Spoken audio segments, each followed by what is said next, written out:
পুত্ৰৰ জন্মদিনত পিতৃ মাতৃৰ অনবদ্য উপহাৰ।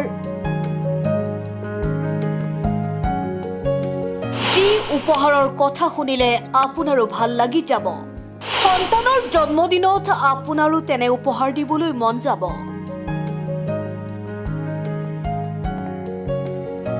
সন্তানৰ জন্মদিনত সকলো পিতৃ মাতৃয়ে ভাল উপহাৰ দিব বিচাৰে, কিন্তু নলবাৰীৰ এহাল পিতৃ মাতৃয়ে পুত্ৰৰ জন্মদিনত দিলে এক বিৰল উপহাৰ।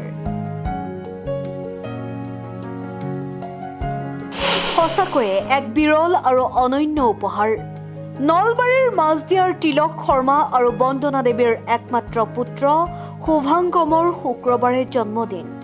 কামৰূপ মহাবিদ্যালয়ৰ বুৰঞ্জী বিভাগৰ মুৰব্বী অধ্যাপক তিলক শৰ্মা আৰু বুৰঞ্জী আৰু অসমীয়া বিষয়ৰ স্নাতকোত্তৰ ডিগ্ৰীধাৰী শিক্ষয়িত্ৰী লেখিকা বন্দনা দেৱীৰ একমাত্ৰ পুত্ৰ শুভাংকৰ জন্মদিন উপলক্ষে পিতৃ মাতৃয়ে দুখনকৈ গ্ৰন্থ লিখি উপহাৰ দিয়ে। শুভাংকৰ মাতৃ বন্দনা দেৱী এগৰাকী প্ৰতিষ্ঠিত লেখিকা। বিভিন্ন কাকত আলোচনীত নিয়মীয়াকৈ লেখা প্ৰকাশ পোৱা বন্দনা দেৱীৰ ইতিমধ্যে সাহসী ল'ৰাজন, চিংকুমুনুৰ সাধু, সাধুৰ সফুৰা আৰু অদৈৰ্য নামৰ এখন গল্প সংকলন প্ৰকাশ পাইছে। আনহাতে পিতৃ কামৰূপ মহাবিদ্যালয়ৰ অধ্যাপক, সাহিত্য সংস্কৃতিৰ প্ৰবল অনুৰাগী তিলক শৰ্মাৰ ইতিমধ্যে কেইবাখনো আলোচনীত কেইবাটাও গৱেষণামূলক প্ৰবন্ধ, কবিতা আৰু এখন পূৰ্ণাংগ পুথি প্ৰকাশ পাইছে। পুত্ৰৰ জন্মদিনৰ দিনা পিতৃ মাতৃয়ে দুখনকৈ স্বৰচিত গ্ৰন্থ প্ৰকাশ কৰি উপহাৰ দিয়ে।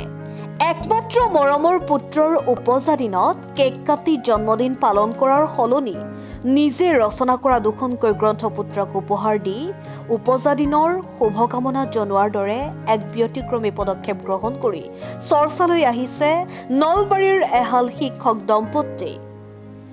উল্লেখযোগ্য যে কামৰূপ মহাবিদ্যালয়ৰ অধ্যাপক তিলক শৰ্মা আৰু তেওঁৰ শিক্ষয়িত্ৰী পত্নী বন্দনা দেৱীৰ একমাত্ৰ পুত্ৰ শুভাংগম শৰ্মাৰ আজি উপজা দিনৰ বিশেষ দিনটোত মাতৃ বন্দনা দেৱী ৰচিত গল্প সংকলন অদৈৰ্য আৰু পিতৃ মাতৃয়ে যুটীয়াভাৱে ৰচনা কৰা তুমি অহাৰ বাটেৰে এজাৰ ফুলা গধূলি শীৰ্ষক দুখন গ্ৰন্থ উন্মোচন কৰে।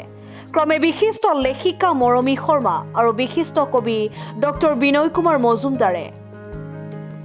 এই উপলক্ষে নলবাৰী চহৰৰ মাজদিয়াত লিখক, শিক্ষাসেৱী দ্বিজেন্দ্ৰ নাৰায়ণ শৰ্মাৰ পৌৰোহিত্যত অনুষ্ঠিত ব্যতিক্ৰমী অনুষ্ঠানটিত বিশিষ্ট অতিথি হিচাপে উপস্থিত আছিল নলবাৰী প্ৰেছ ক্লাবৰ সভাপতি জিতেন শৰ্মা, লিখক সাংবাদিক ৰাজীৱ দত্ত আৰু অধ্যাপক ডক্টৰ ধনেশ্বৰ বৈশ্য। সমাজকৰ্মী ধৰ্মকান্ত শৰ্মাই বন্তি প্ৰজ্বলন কৰি আৰম্ভ কৰা অনুষ্ঠানটিত ঘোষা পাঠ কৰে নিপুল বৰ্মনে। সমজুৱাৰ অনুভৱ ব্যক্ত কৰে অধ্যাপক ডক্টৰ সঞ্জীৱ গোস্বামী, কমল শৰ্মা শাস্ত্ৰী, ডক্টৰ নমিতা দেৱী, কমল নয়ন মিশ্ৰ, নিৰুদ শৰ্মা, সাংবাদিক এম মহিবৰ ৰহমান, সাংবাদিক গণেশ বৰ্মন প্ৰমুখ্যে বিভিন্নজনে। অনুষ্ঠানৰ আৰম্ভণিতে গ্ৰন্থকাৰ তিলক শৰ্মাই উদ্দেশ্য ব্যাখ্যা কৰাৰ পিছত মনৰ অনুভৱ ব্যক্ত কৰে বন্দনা দেৱীয়ে। উল্লেখযোগ্য যে উন্মোচনী ভাষণত দুয়োগৰাকী আমাৰ সন্তান শুভাংগমৰ আজি জন্মদিন। সেই জন্মদিনটো আমি আজি অলপ বিশেষ ধৰণে পালন কৰিম বুলি ভাবিলোঁ। গ্ৰন্থপ্ৰেমীয়ে যাতে তেওঁৰ জীৱনৰ এটা সুন্দৰ বাট কাটে, সেই উদ্দেশ্য আগত ৰাখি আমি দুখন কিতাপ আজি উন্মোচন কৰিলোঁ। গ্ৰন্থপ্ৰেমী ৰাইজৰ আশীৰ্বাদে তাৰ জীৱন যাতে মহিমামণ্ডিত কৰে, সেয়াই আশা। আচলতে কি আমাৰ যে গ্ৰন্থ লিখাৰ তেনেকৈ ক্ষমতা আমাৰ অভ্যাস নাই যদিও মোৰ পত্নীয়ে আগৰ পৰাই লিখা মেলা কৰে। তাৰ পৰা ইতিমধ্যে তেওঁ 3খনকৈ গ্ৰন্থ প্ৰকাশ হৈছে আৰু আজি 4 নম্বৰ গ্ৰন্থখন প্ৰকাশ হ'ল। ময়ো নিজে কবিতা বা অন্য লেখা পঢ়োঁ, তথাপিও মই লিখাৰ তেনেকৈ মোৰ চেষ্টা কৰা নাছিলোঁ। কিন্তু এইবাৰ যিখিনি কবিতা আছিল সেইখিনি কবিতা মই মোৰ পত্নীৰ চেষ্টাত আমি দুয়োজনে যুটীয়াভাৱে এখন কাব্য সংকলন মানে প্ৰকাশ কৰাৰ এটা পৰিকল্পনা কৰিলোঁ। আৰু সেই অনুসৰি আজি আমাৰ এই দিনটো আমাৰ মোৰ পুত্ৰ একমাত্ৰ পুত্ৰ শুভাংগমৰ জন্মদিন। গতিকে জন্মদিনৰ এই পবিত্ৰ দিনটোত আমি পিতৃ আৰু মাতৃ হিচাপে তাক জন্মদিনৰ উপহাৰ হিচাপে আমি দুখনকৈ গ্ৰন্থ আমি আগবঢ়াবলৈ বিচাৰিছিলোঁ।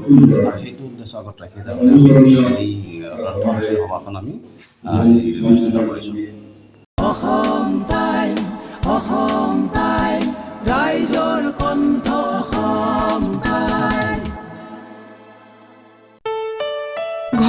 আনন্দ আৰু সম্পৰ্কৰ চমক বজাই ৰাখিবলৈ জৰুৰী হৈছে সকলো আনন্দময় মুহূৰ্তত মৰমৰ উপহাৰ দিয়াটো।